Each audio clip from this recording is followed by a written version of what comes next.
መጥፎ ድርጊቶችን ማውገዝና እንዳይደገሙ መስራት ለዘላቂ ሰላም ግንባታ ሚናው የጎላ መሆኑን ምክትል ርዕሰ መስተዳድር ዶክተር አብዱ ሁሴን ተናገሩ።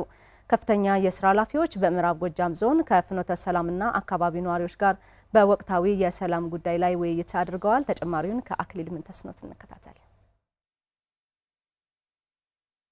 በምዕራብ ጎጃም ዞን የፍኖተ ሰላም የጅጋ ከተማና የጃቢ ጠናን ወረዳ ነዋሪዎች ከከፍተኛ የክልሉና የሀገር መከላከያ ሰራዊት የስራ ኃላፊዎች ጋር ተወያይተዋል። ባለፉት ዓመታት በሰላም ጦት ምክንያት ማህበረሰቡ ለከፍተኛ ጉዳት መዳረጉን ነዋሪዎቹ አንስተዋል። ይህ ጽንፈኛ ከራሴ ጀምሮ የነበርኩበት ነው።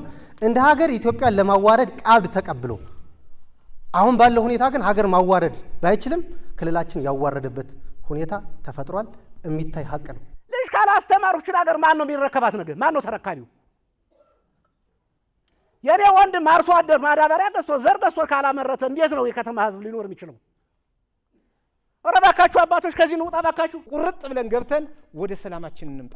ወደ ቀልብ እኔ እንዲያው ቡሬ ደርሶ መምጣት ይናፍቀኛል። እንዲያው ጅጋ ደርሶ መምጣት ይናፍቀኛል በነጻነት። አሬ ፈጣሪ ያለ ወደት እየሄድን ነው። ለተፈጠረው የሰላም ጦት በማወቅም ሆነ ባለማወቅ ሚና የነበረው የማህበረሰብ ክፍል መኖሩን ያነሱት አስተያየት ሰጪዎቹ በቀጣይ ችግሩን ተገንዝበው ለሰላም መስራት እንደሚገባ ተናግረዋል። በቃ እኔም በቃ ብዬ መጥቻለሁ። አንተም እዚህ ላይ ይብቃ።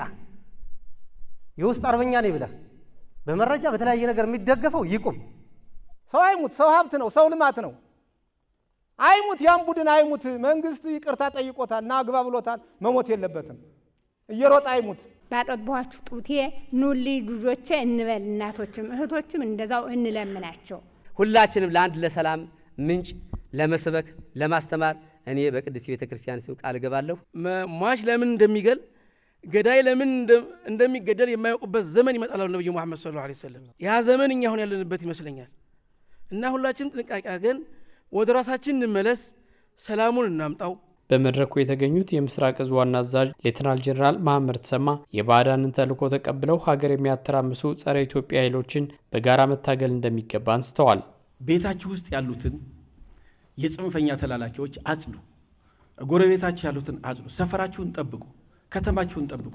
ስለዚህ እኛም የኛን አሳይመንት እናንተም የናንተን አሳይመንት ከሰራችሁ በአጭር ጊዜ ይሄ ዞን ነፃ ወጥቶ የተቋረጡ ልማቶች ስራ ላይ መዋል ይችላል። የምዕራብ ጎጃም ዞን ወደ ቀደመ ልማቱ በሙሉ አቅሙ እንዲገባ ሁሉም በየደረጃው ለሰላም መስፈን ኃላፊነቱን ሊወጣ ይገባል ያሉት ደግሞ በምክትል ርዕሰ መስተዳድር ማዕረግ የአስተዳደር ዘርፍ አስተባባሪ ዶክተር አማኑኤል ፈረደ ናቸው። ጠላት በብዙ አካባቢዎች በቡድን እየፈረሰ በቡድን እዚህም አካባቢ ያላቸው የሃይማኖት አባቶች፣ የሀገር ሽማግሌዎች ወረድ ብሎ የጀመራችሁትን ስራ በማጠናከር ተጨባጭ ለውጥ በአጭር ጊዜ ማምጣት አለባችሁ። እጅ ለእጅ ተያይዘን አካባቢውን ነፃ ለማውጣትና ወደ ቀደመ የልማት አምባሳደርነታችሁ ለመመለስ ሁላችንም ተጋግዘን መስራት አለብን። ለእውነተኛ ሰላም መስፈን በቅድሚያ መጥፎ ድርጊትን ማውገዝና እንዳይደገም መስራት ከህዝቡ ይጠበቃል ሲሉ የአማራ ክልል ምክትል ርዕሰ መስተዳድር ዶክተር አብዱ ሁሴን ተናግረዋል። ማህበረሰብ እንደ ማህበረሰብ ሀቅና እውነትን መናገር ብቻ ሳይሆን የተፈጸሙ አሰቃቂ ግፎችና በደሎችን ቆጥሮ 1 2 3 ብሎ እንዳይደገሙ መግባባት ይጠበቅበታል።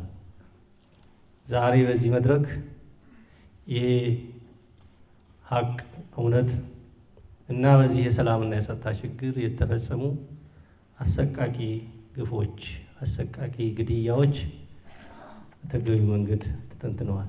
ማህበረሰቡ ሰላሙን በአጭር ጊዜ በመመለስ ወደ ቀደመ ማህበራዊና ኢኮኖሚያዊ መስተጋብሩ እንዲመለስም ምክትል ርዕሰ መስተዳድሩ ጥሪ አቅርበዋል። ሁሉም የሚፈልገውን ጸሎቱን የሚጸልይበት፣ ሰላም የሚሰፍንበት፣ ለኢትዮጵያ አንድነት የሚተጋ የሚሰራ የአማራ ኩራት የሆነውን ጎጃምን በአንድ ወር ውስጥ ለመመለስ የድሮውን ጎጃም ለመመለስ ስራ ስሩ የሚል እምነትና መልእክት ነው ያለን።